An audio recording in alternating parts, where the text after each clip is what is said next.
Hello, traveler. I'm Mathel, and I welcome you to my game room. Alright, we bring war to the what are they called? The Silver Hand. Uh, at the Drift Shade Refuge. War and death, but I have to set the timer up. And actually double timer. So timer, actually double timer active, and I think one of those is where I need to go. So, as I said last time, I tried some weird cookery. Well, perhaps not so weird. I tried making an omelette with cornflakes and onion, but it failed and I made scrambled eggs instead. Specifically, the failure was that I put too much cornflakes in it and it didn't have any structural integrity. Anyway, I'm not going to hammer the goats. Goats getting hammered would be poisoning them. No, getting hammered with alcohol is also not a thing I am going to do to them. So, anyway, I'm almost there. Why do the silver-handed ones even have the shards of Wolfrad is unclear. I know they stole them from, or took them from Companion House.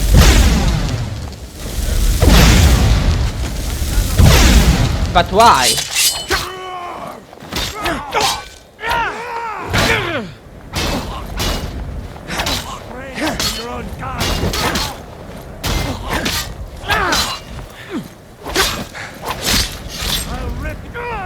Now, who is disgrace to their own kind, and also I need regular time.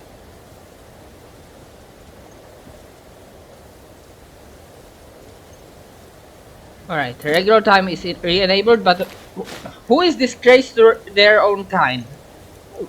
This guy? Vilkas or I?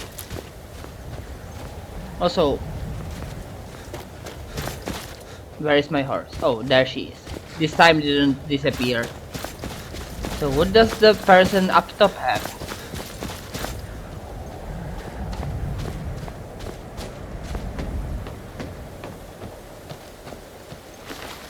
Hawk feathers to cure disease.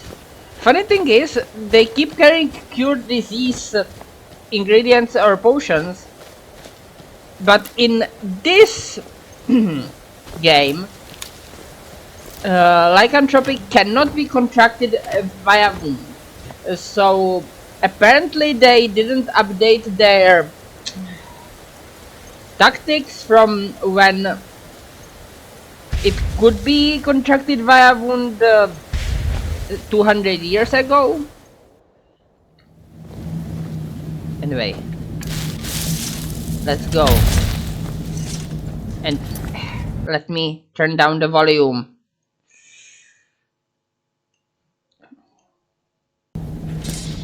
Alright, volume is turned down.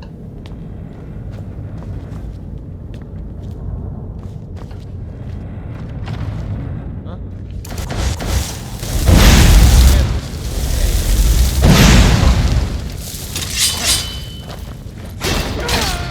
Well, you probably know, or well, you might have heard, how people often make stealth archers in Skyrim without meaning to.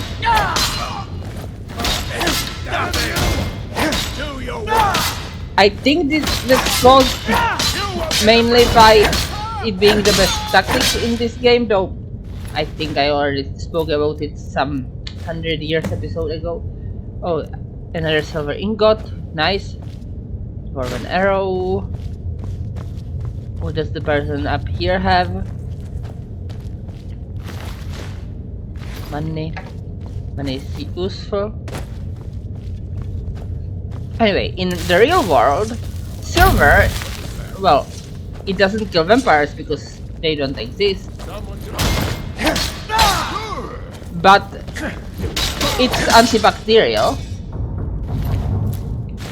so it's still useful, just not against vampires or werewolves. Another funny thing is that while I have no, well, vampires still don't exist, but garlic is actually toxic to beasts. No, not clear meaning. By beasts I mean dogs and cats. Not actually bears as far as I'm aware, though perhaps. Good, it was filled. But certainly to dogs and cats, garlic is poisonous. So if it were poisonous to werewolves in mythology, it would make sense. Unfortunately, it's poisonous to vampires in mythology. And vampires don't usually have any relation to canines. Anyway, I could beast form at them, but yeah, unrelenting force is better. Over here. Over there.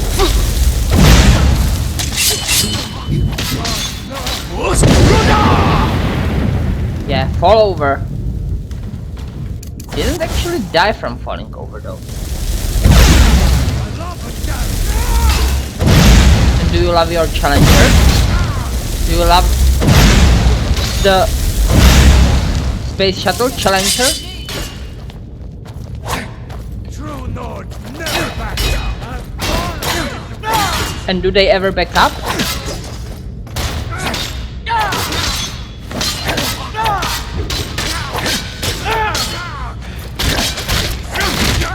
Oh, he couldn't be wounded while he was being killed. That's funny. The kill cam was protecting him from me, but unfortunately it was the kill cam in which he was being killed. Forge, hammer, anvil. Sounds like a skill book.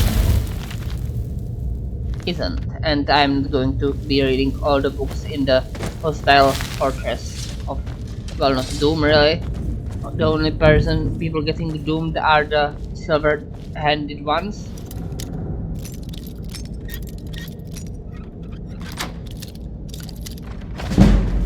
Hello?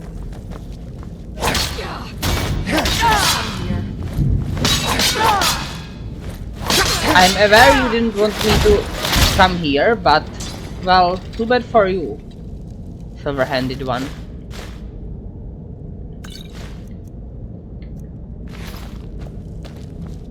Anything else? Steel ingots are nice. Garlic is nice. Oh dear.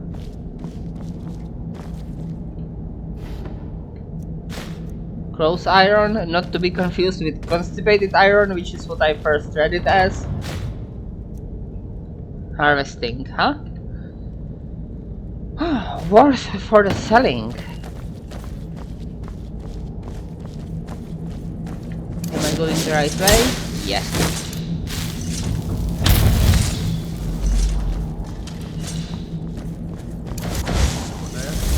Yes. Put you down. Down. Now let's The foot of Rhoda shall step on you. or Sovngarde. I am still not sure who screamed that.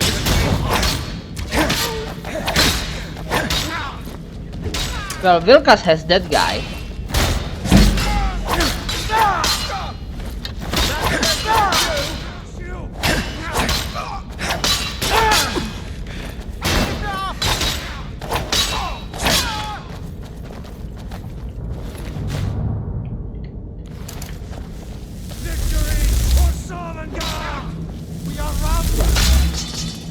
You are Rout itself, or perhaps you are sauerkraut.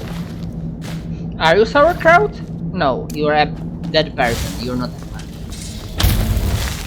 Not even plant soaked in acid. Why do people even like to drink vinegar? Well, not to directly drink it, but eat stuff soaked in it, which comes out about the same. I don't like vinegar. Yes. Don't run into my back while it is turned towards you. Run into my back while it's turned away from you. Somehow.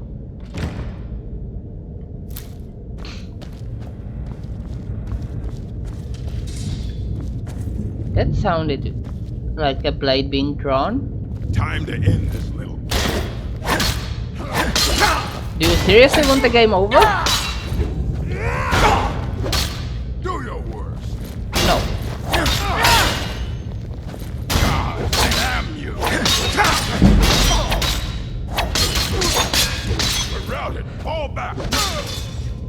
Alright. Almost leveled up I am. The next skill up will give me a proper level up. I would like that skill up to be smithing, but it's not going to happen, and that's a trap. Good, you didn't trigger it and hit us both with it. That's a dead werewolf. Why am I doing this? Anyway, what's behind there? Having fun?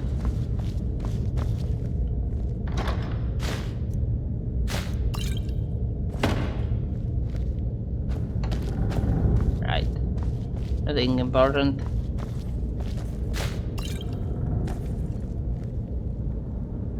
Bunch of weapons. Not even silvered. Silver weapons in this game are effective against werewolves. At least in wolf form, not sure about man form, like I am right now. Go for a flight.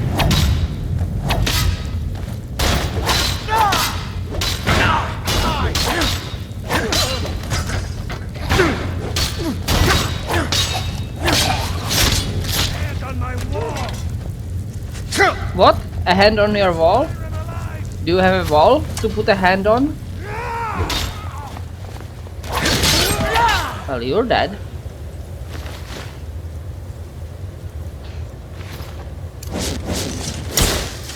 Okay, but first, what did these guys have before they sadly perished in a sword-wielding accident? Well, it wasn't really an accident, but they did perish due to swords. They had a sweet roll! Well, I guess Kashi do like their sugar, though they mostly like moon sugar. The rear guard! Damn it! That's the worst thing that could have happened. I leveled up through the one skill that I am not allowed to use!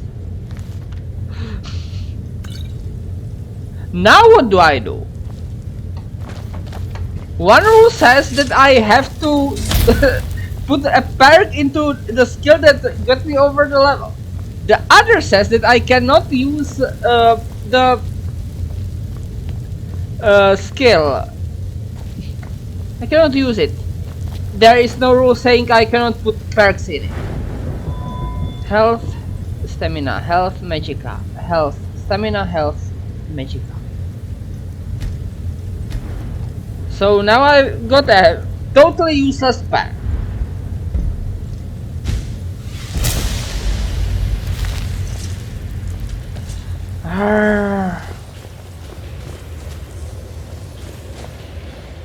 Why are you putting werewolves in cages?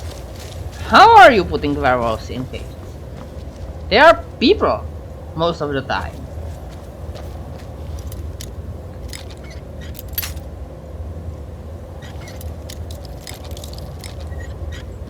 Come out, friend.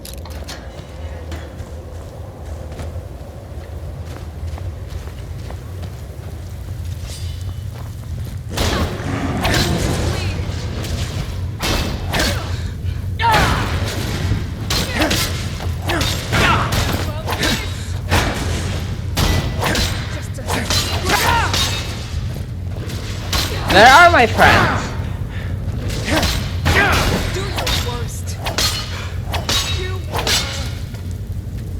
Alright, silvered handed one is dead. Vilkas? Werewolf Jude? What's going on? Why are you fighting? Why are they fighting?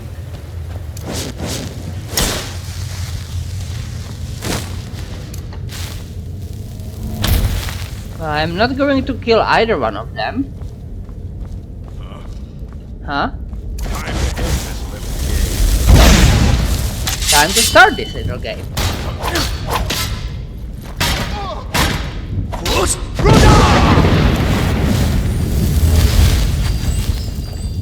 Hello, Vilkas. So you killed that werewolf. Why? Why did you two even fight?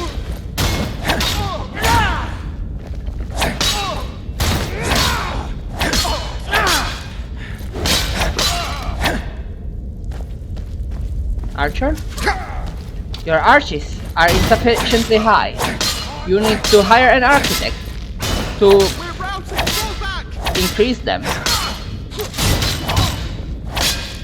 Anyway, this quest was extermination.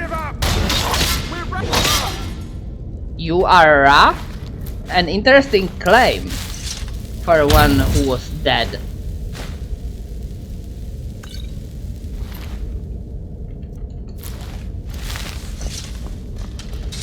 Also, we're Ra, as in plural.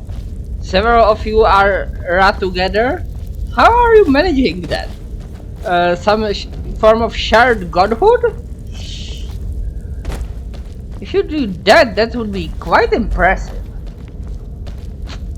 Then again, if the triple goddess can be a single deity while being three people, and sometimes other gods too, yeah, I suppose it can be manageable. Gods can be weird.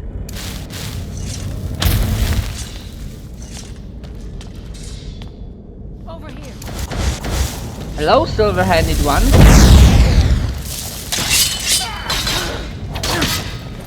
Dude, you should be wearing armor.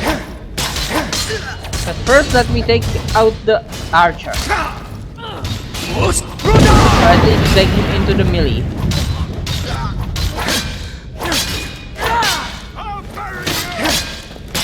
No, you will not bury me. You're not even burying other werewolves.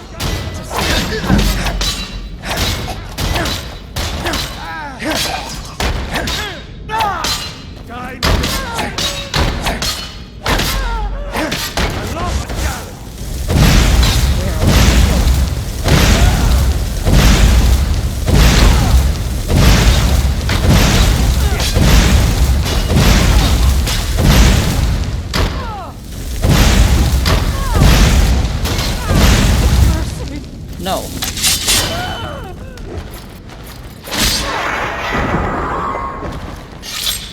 Did I just stab her through the butt through her back plate? How?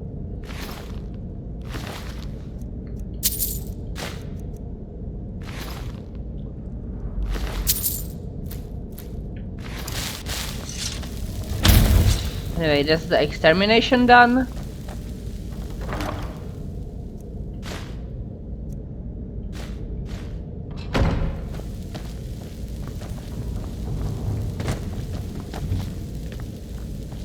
This is the fragments of the axe. No, I don't want to sit.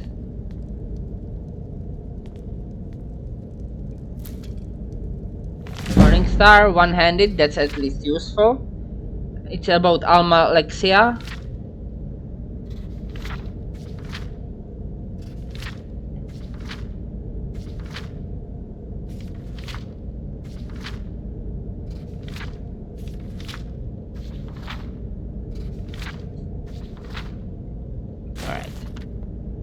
Now give me the fragment. I mean, get off this bench. And I'll meet you guys. Wait, do I have this? Yeah, but I'll sell it.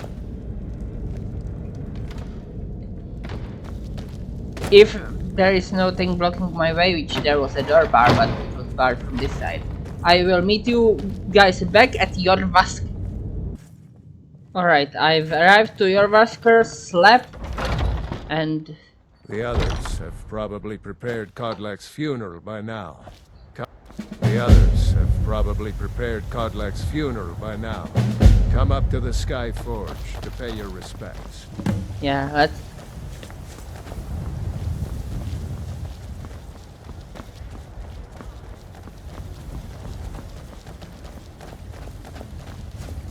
Who will start? I'll do it. Before the ancient flame. We grieve. Hold on.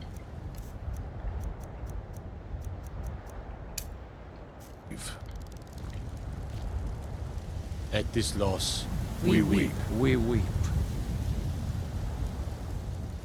For the fallen. We shall shout. shout. We shout! Ourselves.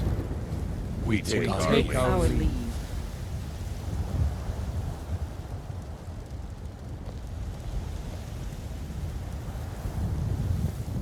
Wait, did I moved his body. That wasn't supposed. That wasn't my intention. I just wanted to light the thing on fire, but that A didn't fine work. day Spirit to you, is friend. departed. May you die with a Members sword in of your the hands. circle, let us withdraw to the Underforge to grieve our last together. Alright. Can I? Do you have the fragments of Wuthrad still? Yes. I'll need to prepare them for mounting again. Yes. Here they Don't are. get too flowery on me, lad. Bah! Of course, I have a small favor to ask of you. Really? There's another piece that Kodlak always kept close to himself. Would you go to his chambers and bring it back for me? I'm not sure I'm the best one to go through his things. I guess I'll have I to. appreciate it. But can I sell stuff to you? Whiterun belongs to the true. Gods be praised. You still praise ghosts?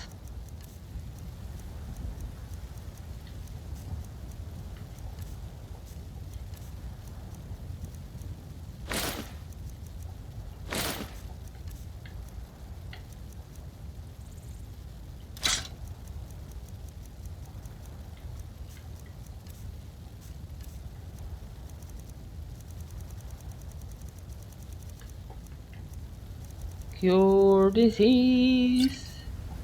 What do you have? You don't have a flawless ruby. You do have plenty of iron though.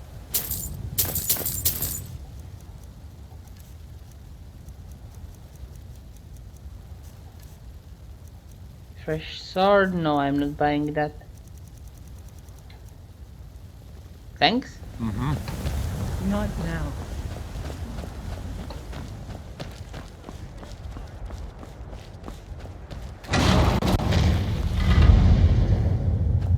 So we were to meet in here. Also, there is a way outside here, isn't there? To Skyrim.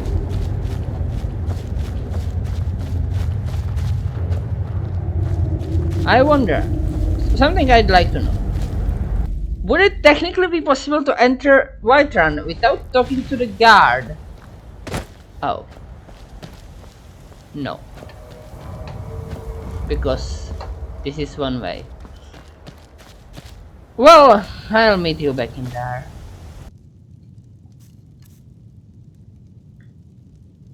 Oh, I'm buying this. Not for immediate use, but eventually I am going to show you the exploits. And we're back. So what now, dudes? Let me stew. Alone. You want to make stew in this? Leave me. Not now. Let me stew.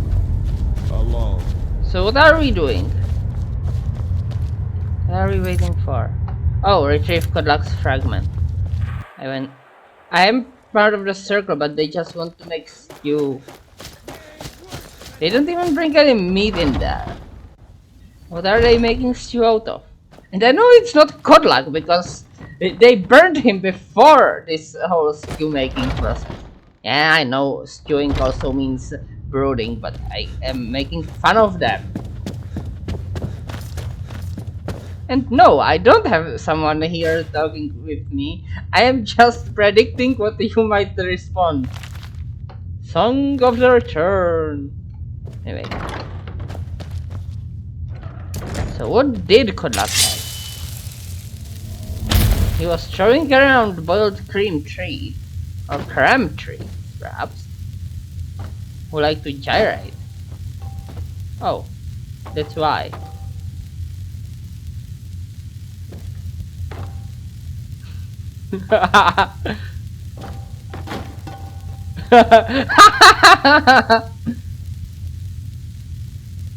Now, at least everything's on the table now.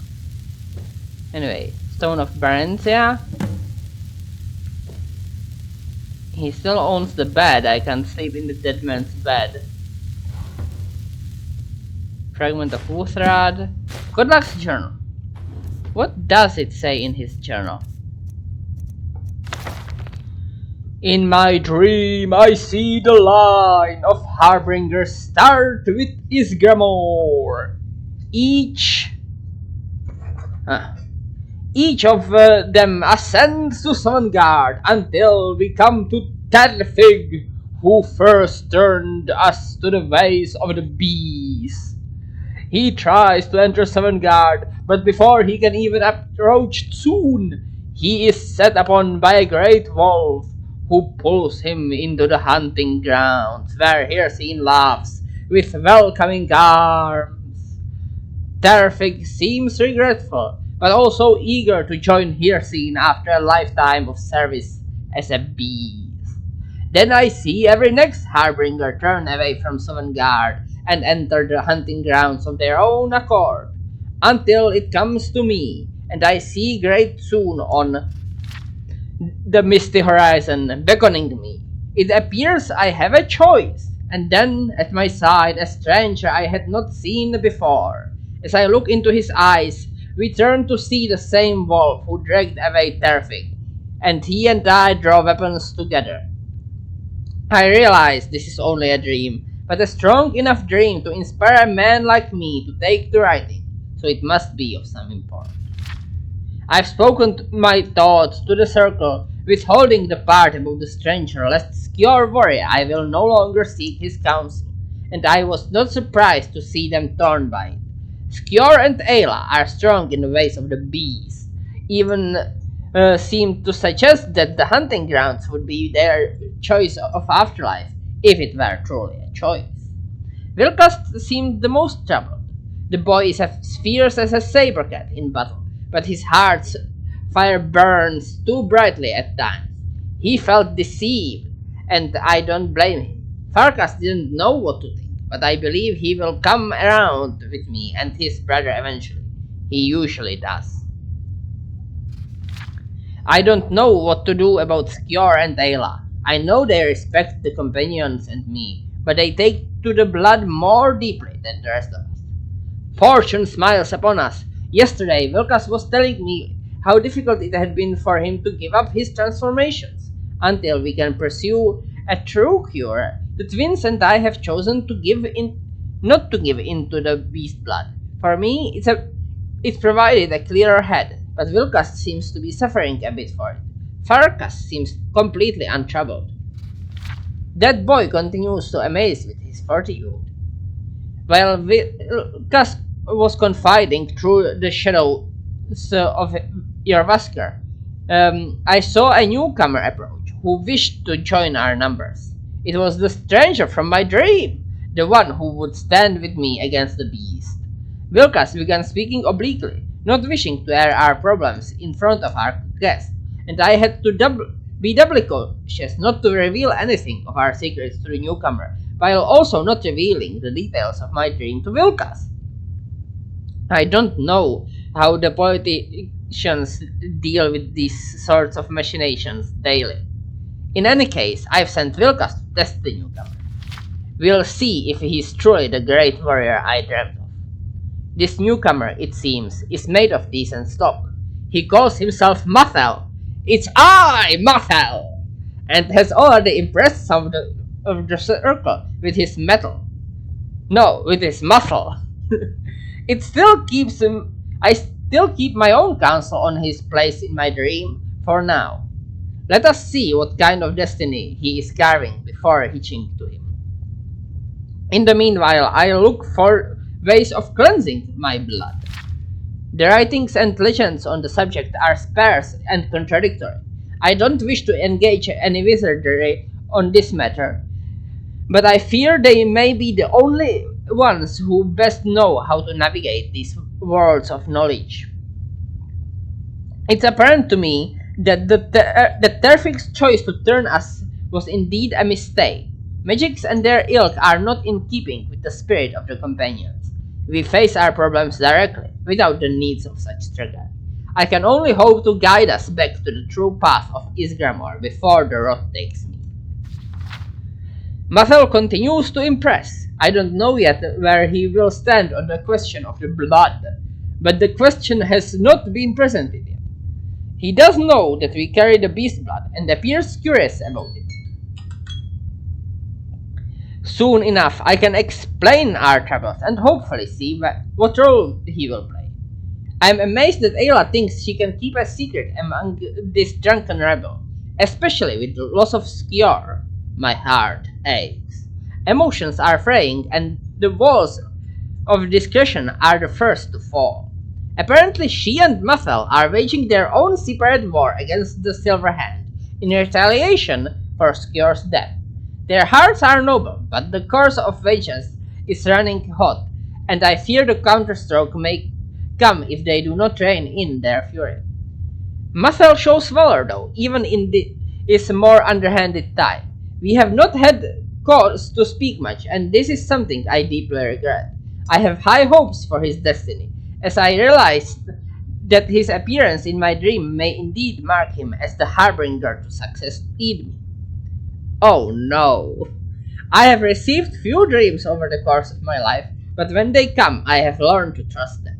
I have also learned to trust the instincts of my heart, which tells me that Mathel can carry the companion's legacy as truly as any residing in your massacre, especially with the loss of Skjor. Ayla is too solitary, Vilkas too fiery, and Farkas too kind-hearted. Only Mathel stands as true warrior who can keep a still mind amidst these burning hearts. He is also already the Archmage of the Arcane University. Not the Arcane University. The College of Winterhold. That's too many titles. I will not speak to him of any of this though. It is too much to burden another with. My hope is that he and I can keep counsel over the coming years, that I can impart the wisdom of the Harbingers. All things in time. Firstly, I will seek his assistance in the matter of the witches on Glen Moriel. It would appear that our path to cure is not without some poetic justice for the tricksters who first cursed us. Unfortunately, he died before I brought him back the heads. Unfortunate indeed it was. He had a trader heart here, a snake, and a giant stove, and a poisonous deathbell flower. Probably he wasn't going to eat the deathbell flower. But one never knows. Perhaps he would eventually get hungry, put it into the troll skull and swallow it whole. Either way, the timer has rung, so the time has come to end the episode. And next time, we shall reforge the axe that was shattered. Why was it shattered though, and by whom? We know not. Either way, I have saved, and I shall bid you farewell.